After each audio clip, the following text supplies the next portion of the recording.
Bwana, tumeweza kuona namna ambavyo bibiye Zuchu alivyoweza kujifungua salama huko hospitali, na wengi wao walitamani sana kuweza kujua hali yake inaendeleaje, na tumeweza kuona zawadi nyingi zimeweza kutumwa za hapa na pale, na wengi wao wakasema kwamba tuendelee kumwombea Zuchu kwa namna hii ambayo anavyokuwa. Mungu atamfanya awe kuwa na subira kwa namna yoyote ile, kwa sababu kila mtu anaamini kwenye kile ambacho anachokiamini, na tunaamini kwamba kwenye hiki Mungu atasimama naye kuweza kuhakikisha anapata amani na furaha katika maisha yake, kwa sababu ndio kitu pekee ambacho kilichoweza kubaki kwa sasa. Na pia tumeweza kuona wengi wao waliweza kufunguka mengi, wakisema kwamba kiukweli kwenye hiki kinachoendelea sasa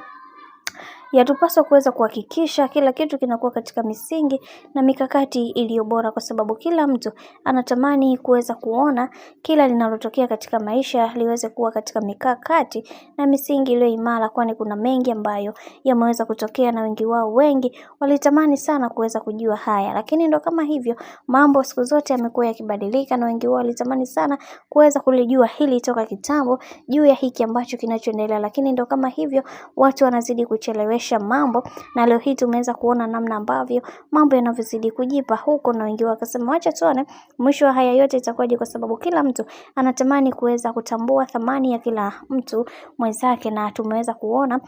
mambo yalivyokuwa mengi kwa upande wa bibiye Zuchu, alivyoweza kupokelewa na watu tofauti tofauti, na wengi wao waliweza kumsifu kwa ujemedali wake ambao aliweza kufanya, kwa sababu ni wachache wangeweza kufanya hayo yote, lakini yeye kama mwanamke ameweza kuthubutu kuweza kufanya hivyo hivyo. Ni pongezi nyingi sana kwake, kwa sababu ameweza kuthubutu na ameweza kweli kweli, licha ya kuweza kupewa ushauri wa hapa na pale juu ya mume wake, lakini bado alipambana kuweza kuhakikisha kila kitu kinakuwa katika misingi na mikakati iliyo imara zaidi.